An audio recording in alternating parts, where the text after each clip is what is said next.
So first up here for the buffs, we have Stheno. Now, Stheno was an odd one because I think a lot of people did not want to see Stheno get buffed. A lot of people treat her as a rare prism walking around, but she actually has had some uses over the years, and she has been a pretty decent, like, sort of extra type of unit-wide or party-wide buffer. And people were asking me, like, okay, you think Stheno needs a buff, what would you do for her? And I said, I would lean further into the support. That's what I would do with her, because she's never had a damage dealing NP. You can use her to death proc enemy waves, so you actually can farm with her. But the primary reason people take her to the node is because of things like her party-wide attack up with stacking attack up for divinity allies. It's her ability to vampirize the enemy and charge herself, and it's her ability to charm lock the enemy here. And so they actually came in and they gave her a buff, and they did exactly what I said they would. And that's where, you know, they looked at this skill and they said, okay, well, you have a chance to charm one male enemy for one turn 100%. Like, yeah, it's nice, but it's kind of restrictive. And so they just removed the requirement for the enemy to be male entirely. So it's now just 100% chance to charm at rank 10. So they're going to still make you want to lure the skill, but this now applies to anything, not just a male. And that's really good because certain enemies like monsters and stuff like that don't necessarily even have a gender affixed to them. So this applying to everything is just now making the skill way more usable. But on top of that, you now get a tricolor 3-turn steroid for each of the card types of 20% up to the entire party. So this is good, and I like this because this just basically allows her to function with anybody. It does not matter if the unit is Buster, it doesn't matter if they're Arts, it doesn't matter if they're Quick. Stheno will be able to at least enhance their output.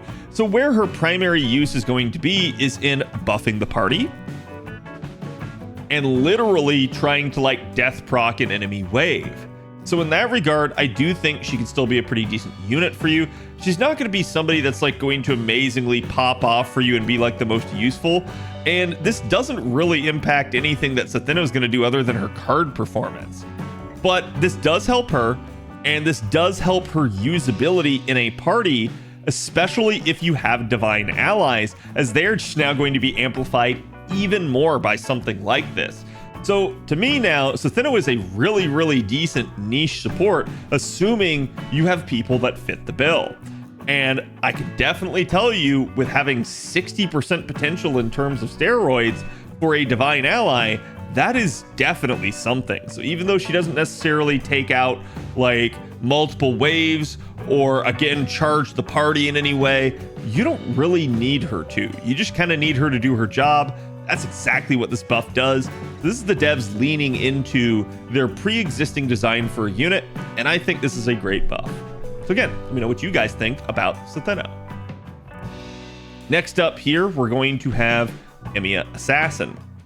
Now, Emiya Assassin has for a long time been another one where people just kind of don't use him. And the big reason why is because his kit's just sort of disjointed. It doesn't really end up having charge in it. It doesn't really end up having a whole lot of firepower.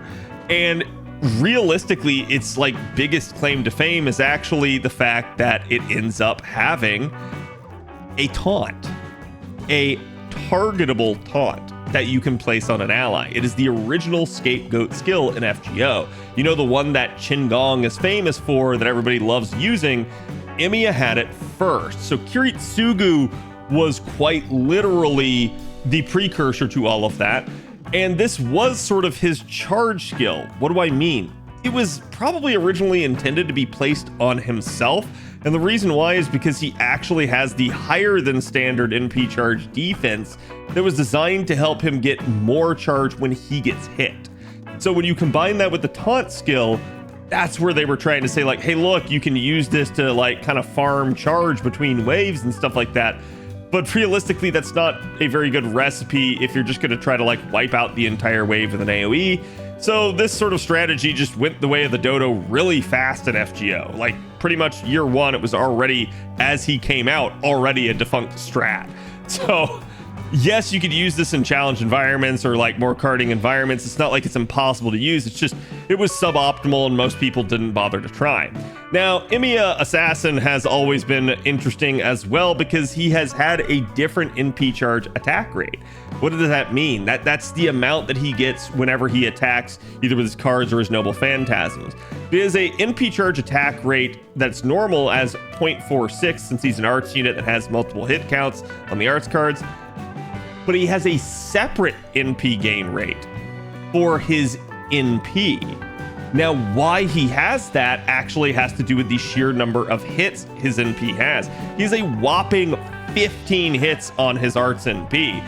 So the devs looked at that and they said, whoa, hey, this is still really early in the like game's history FGO. We're not gonna like make this unit just sit here auto looping to 300% constantly. So they gave him a different NP charge gain rate because they knew if they made all of his attacks do that amount, it would make him too weak. But if they allowed his NP to scale to the same rate that the rest of his attacks did, that would be too strong. So what's interesting now is they've come in here after the fact and they have buffed this third skill. And you guys can see they increased the arts performance for 3 turns. And the reason why is because honestly, his NP gain rate was still kind of crap. Like, yeah, if you had a whole bunch of buffs on his NP, he could refund pretty decently. But it seems like for better or worse, they were way too cautious with Emiya and they kind of missed the mark. Again, he doesn't have a charge skill, and I think they were highly overvaluing that whole taunt gimmick. So looking at this years later now, the devs have finally realized that this was the change that they needed to do for him. So they give him the 3 turns of arts up, and it's not your standard like 30% either. It is 40% arts up. So this is them kind of acknowledging, yeah, the man needs more damage. The man needs more refund. We kind of messed up. Oops, we're sorry about that. And you guys can see, again, he originally had the 40%, but it was just the 1 turn. So it's like it gave him that one-shot firepower, but it didn't really afford him the ability to keep doing anything. So him having the 40%, but having it on a 3-turn duration now, way better.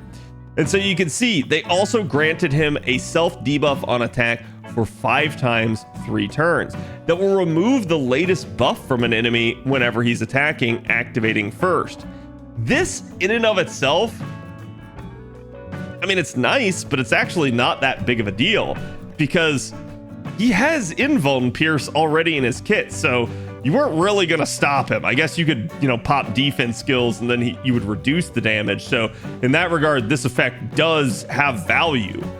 But what really makes this special is the second half of it. If successfully removes a buff, it will increase his own attack by 15% for 3 turns. So now we get some payback where if you can manage to actually buff strip an enemy over and over and over again, Kiritsugu is just going to keep getting stronger. So especially on certain enemy fights where maybe the boss or the enemy that you're facing just keeps kind of spamming stuff, he's just going to be a hard counter to that in the same way that someone like, say, Barghest can be in certain challenge scenarios. He doesn't necessarily have the capacity to heal himself, but he still at least has, again, some good staying power now with the 3-turn buff duration and the attack up for 3 turns here anytime he removes a buff.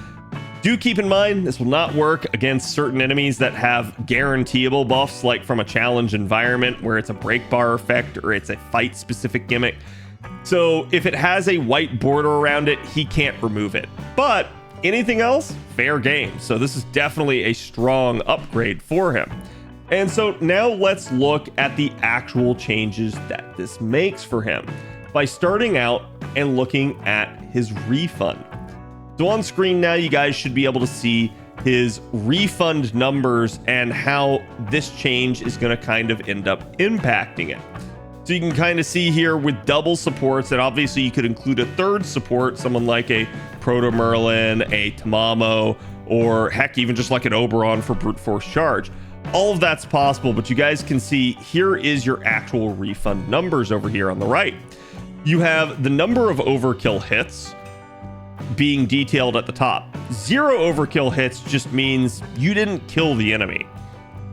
1 overkill hit means you killed the enemy. That's right. If you kill an enemy, you will automatically get an overkill hit, no matter what. Because the hit that does the kill, the finishing blow, even if it's the last hit, will count.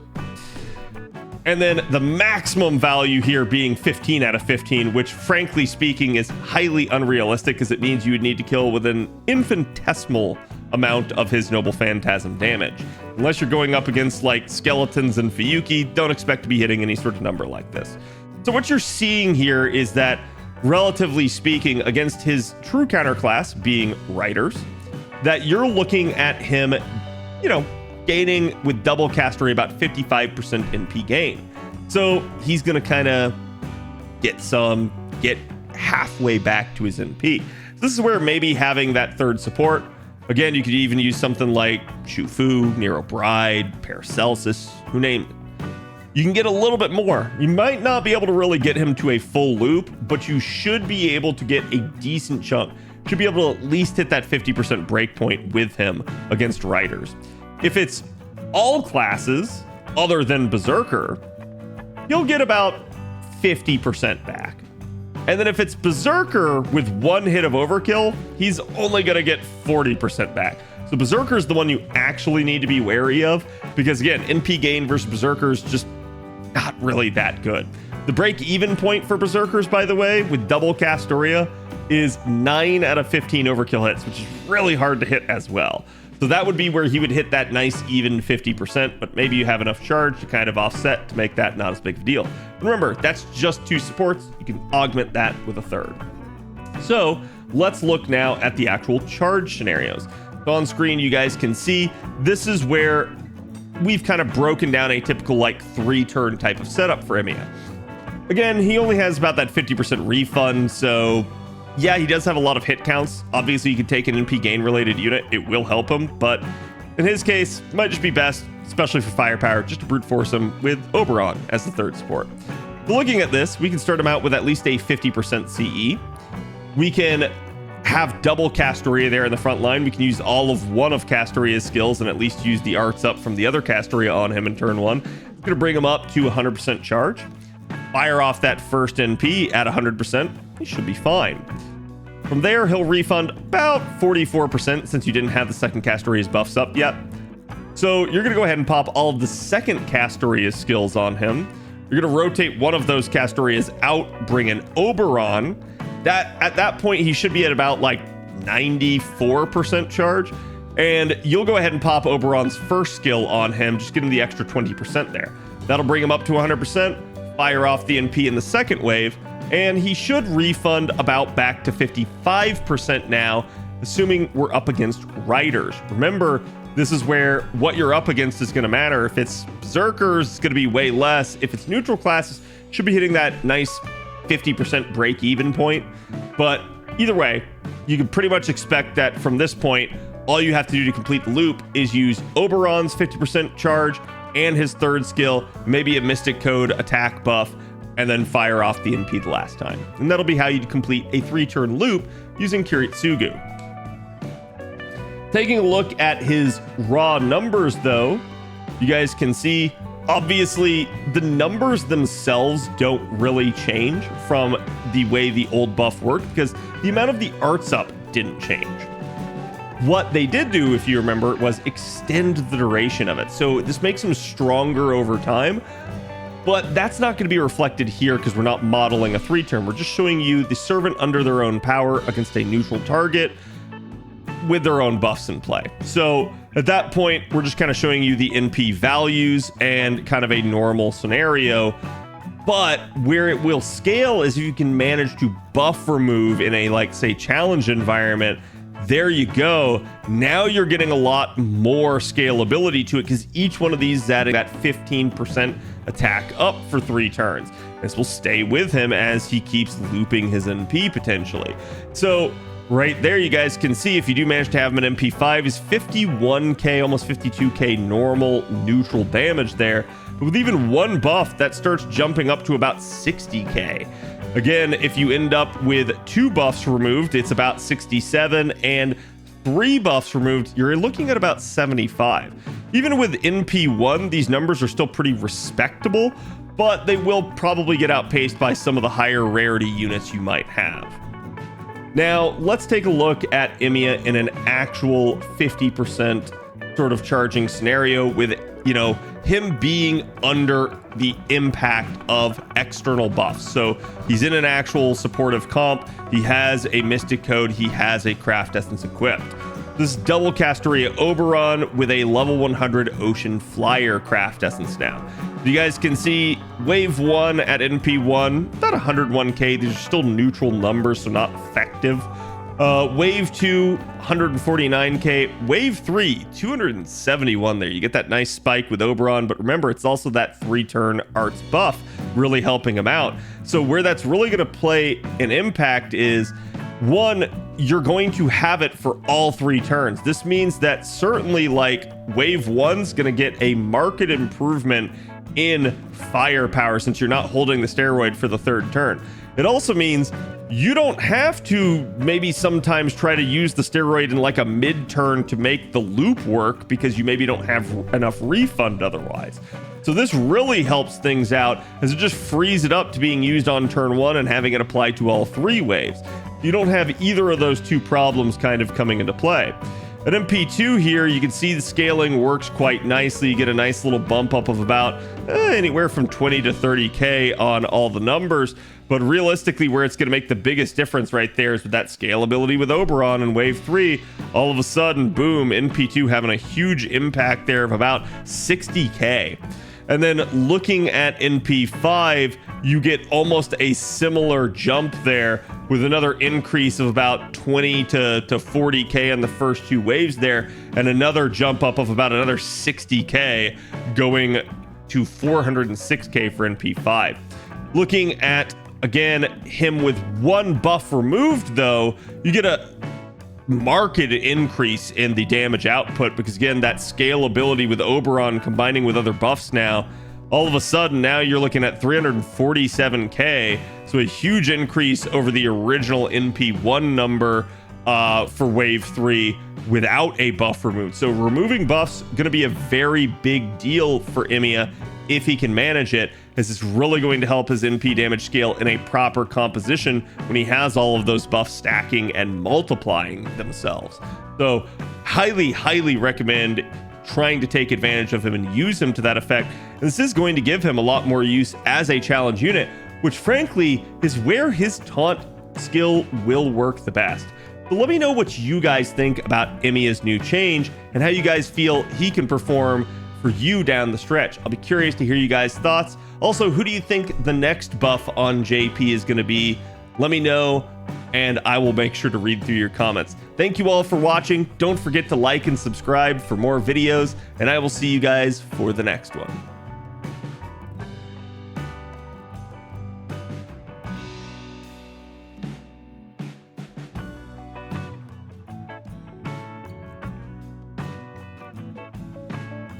Now we can get back to what you're really here for. Inventory management.